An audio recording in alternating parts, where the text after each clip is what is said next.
बिस्मिल्लाहिर्रहमानिर्रहीम, अस्सलाम वालेकुम रहमतुल्लाहि वबरकातुहू। बड़ा इंटरेस्टिंग क्वेश्चन है मेरे पास यूथ से रिलेटेड, और ये यूथ का बड़ा कॉमन क्वेश्चन है कि अगर कोई शख्स किसी को पसंद करता है और उसके साथ चैटिंग करता है, गुफ्तगू करता है, और ज़ाहिर है कोई बुरी इंटेंशन के साथ नहीं, कोई बुरी बात नहीं करता, अगले को हर्ट नहीं करता, तो इसके बारे में रिलीजन जो है वो क्या हमें गाइडलाइन देता है कि हम सिर्फ बात कर रहे हैं। इस क्वेश्चन की तरफ मैं बाद में आता हूँ, लेकिन पहले मैं एक फ़र्क वाज़े कर दूँ लव और लस्ट में, जो कि हमारी यूथ को पता होना चाहिए, हम सबको पता होना चाहिए। उस पर एक बड़ी ज़बरदस्त स्टोरी है। एक जापानीज़ सामुराई था, वो रिवर के किनारे बैठा हुआ था, और एक बंदा आता है, वो रिवर से एक मछली को निकालता है, फ़िश को निकालता है, और फ़िश को निकाल कर पटकता है, और उसके बाद जो उसको ज़िबा करता है, उसकी खाल वगैरह उतारता है, जो भी करता है, उसके बाद उसको पकाता है और खाता है। तो जो जापानीज़ सामुराई है वो उससे पूछता है कि why are you eating the fish, तुम फ़िश को क्यों खा रहे हो? तो बंदा कहता है because I love it, I love the fish. हम भी इसी तरह कहते हैं I love this, I love that, I love this dish. तो वो एक बड़ी अजीब बात करता है, वो कहता है कि no, you don't love the fish, you don't know what love is. तो बंदा बड़ा हैरान होता है, वो कहता है कि ये किस तरह की बात कर रहा है, पता नहीं पागल है या क्या वजह है। बहरहाल उससे कहता है कि हाउ कैन यू से इट कि I don't love the fish. तो वो उसे एक बात करता है, वो कहता है देखो, तुमने फ़िश को निकाला अपनी ज़रूरत के लिए, फ़िश की ज़रूरत नहीं थी, तुमने अपनी ज़रूरत के लिए रिवर से उसे निकाला, उसको पटका, उसके बाद उसकी खाल उतारी, उसके बाद उसको तला, उसके बाद तुम खा रहे हो और तुम कह रहे हो यू लव द फिश। तो don't say you love the fish, actually you like the taste of the fish, क्योंकि वो तुम्हारी एक नीड पूरी कर रही है, तुम्हें उसका टेस्ट पसंद है। तो फिर उसने फ़र्क समझाया लव और लस्ट में। तो ये बड़ी ज़बरदस्त मिसाल है, इससे हम समझ सकते हैं कि लव और लस्ट में फ़र्क क्या है। लव अनकंडीशनल है, ज़रूरी नहीं कि लव में आपकी सारी नीड्स पूरी, ज़रूरी नहीं है कि लव में आपको जो कंडीशन लगे वही आप पूरी करें या अगला उसको पूरी करे। Love is about things which you can feel deep inside, और love is about not harming the other person, where as this person was harming the fish. अब सवाल ये है कि अगर तो आप किसी की ज़रूरत इसलिए महसूस करते हैं कि आपका टाइम पास हो जाए, बिकॉज यू फील लोनली, मेरा टाइम पास हो जाए, मेरी रात अच्छी गुजर जाए, या सॉरी टू से अगर आप किसी की ज़रूरत इसलिए महसूस करते हैं कि मेरी डिज़ायर जो है वो फुलफ़िल हो जाए, और डिज़ायर फुलफ़िल होते ही आपका जो है वो बिहेवियर ही चेंज हो जाए, तो फिर सॉरी टू से कि ये लव के करीब करीब भी नहीं है ये चीज़, ये लस्ट है, प्योर लस्ट, कि आप अपना टाइम पास करने के लिए आपको ज़रूरत है ना कि आप से जब कोई बात नहीं कर रहा, you feel lonely and you want to just have fun, you just want to talk, आपको ज़रूरत महसूस हो रही है कि मुझसे बात की जाए। लव में तो पेशेंस होती है, लव में तो बहुत ज़्यादा सब्र होता है,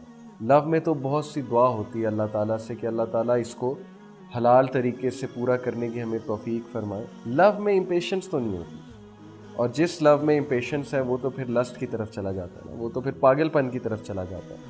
तो लव वही अच्छा है, मतलब इट्स ओके, पसंद आ जाते हैं लोग, जैसे भाई ने कहा मुझे कोई पसंद है तो उनसे मैं बातचीत करता हूँ, इसके बारे में क्या है, तो पसंद आ जाते हैं लोग, ये नेचुरल है। लेकिन पसंद के बाद जल्द अज जल्द कोशिश करें कि उसको फाइनलाइज कराएं, उसको किसी तरह हल करें, और आप निकाह की तरफ जो है वो जाएं, बजाय कि आप लोग बात करते रहें, फीलिंग्स डेवलप हो जाए, और उसके बाद जो है पता लगे जी कि घर वालों की नहीं बनी, उसके बाद पता लगे जी कि ये मसला खड़ा हो गया, वो मसला खड़ा हो गया। और सबसे बड़ी बात है, अगर अल्लाह रब्बुल आलमीन ने नहीं लिखा साथ, तो फिर बहुत ज़्यादा हर्ट होता है, बहुत हर्ट होता है। ये आप सोच भी नहीं सकते कि ब्रेकअप जब होता है तो इंसान को कितनी तकलीफ़ होती है। तो इसलिए इंटेलिजेंट डिसीजंस लें, आप ज़रूरत से ज़्यादा बात ना करें, बल्कि बात नहीं करनी चाहिए, सब्र करना चाहिए इंसान को इस हवाले से, क्योंकि लव में सब्र होता है। और दूसरी बात, नुकसान नहीं पहुंचाना, हार्म नहीं करना, ना फिज़िकली हार्म करना है, ना साइकोलॉजिकली हार्म करना, अगले को पागल नहीं कर देना, अगले को ऐसी बातें नहीं करनी कि अगला पागल हो जाए, या आपसे कोई ऐसी बातें ना करें कि आप पागल हो जाए। एक दूसरे को साइकोलॉजिकली भी प्रोटेक्ट करना है, फिज़िकली भी प्रोटेक्ट करना है, ये है बेसिकली लव। अगर किसी को ये वाला लव है, इस लव की कदर करनी चाहिए। अगर किसी को इस तरह की मोहब्बत किसी से हो गई है, तो इस तरह की मोहब्बत की तो फिर कदर इस्लाम में भी है, और इसका सलूशन ये है कि अल्लाह ताला से बहुत दुआ की जाए, और रो रो के दुआ की जाए, अल्लाह को बताया जाए कि मेरा दिल जो है अटैच हो गया है किसी के साथ, और इसका हल यही है अल्लाह ताला के हम दोनों की जो है शादी हो जाए। जैसे नबी सल्लल्लाहु अलैहि वसल्लम ने फरमाया, there is nothing better for two people in love than marriage, اس لیے ہمیں آسانی پیدا کرنی چاہیے لوگوں کے لیے. پیرنٹس کو بھی یہ چیز سوچنی چاہیے کہ اگر 2 لوگ کا دل اٹیچ ہو گیا ہے تو کسی طرح اپنے سیکریفائسز کر کے, مطلب وہ یہ ایشوز نہ لے آئے آپ کے کاسٹ سیم نہیں ہے یا اس کا لیول ہم سے کم ہے یا زیادہ ہے یا یہ یا وہ. کوشش کریں کہ تھوڑا سا اپنا کرائٹیریا نیچے کر کے ہیلپ کریں ان بچوں کی اور شادی ان کی کروا دیں, کیونکہ ادروائز بہت سفرنگ ہوگی. جب پسند کسی اور کو کریں, شادی کہیں اور ہو جائے تو بہت زیادہ مسئلہ ہوتا ہے. تو ہمارے نبی صلی اللہ علیہ وسلم نے یہ تلقین کی کہ there is nothing better for 2 people in love than marriage. تو جو آپ نے سوال کیا تو میں تو اس پہ ایڈوائز کروں گا کہ نہیں کرنی چاہیے, کیونکہ یو نیور نو کہ آپ کا تعلق اس سے بنے گا کہ نہیں بنے گا. تو باقی اللہ تعالیٰ نوز بیسٹ. اللہ تعالیٰ دلوں کے عیب کو جانتے ہیں, اللہ تعالیٰ دلوں کے سیکرٹس کو جانتے ہیں. اللہ تعالیٰ آپ کی مدد فرمائے, تمام اس یوتھ کی مدد فرمائے جو اس آزمائش سے گزر رہے ہیں اور جو اچھی محبت کسی سے کرتے ہیں, جن کا جو پیار ہے وہ پاک ہے ان ساری چیزوں سے, انکنڈیشنل ہے اور اس کے علاوہ کوئی ہارم نہیں کر رہے اور پیشنس ہے اس میں. تو انشاءاللہ ان کے اس پیار کی قدر ہے اسلام میں اور اللہ تعالیٰ ضرور ان کو اچھا آؤٹ کم دیں گے. I hope this answers your question. جزاکم اللہ خیر. السلام علیکم ورحمۃ اللہ وبرکاتہ.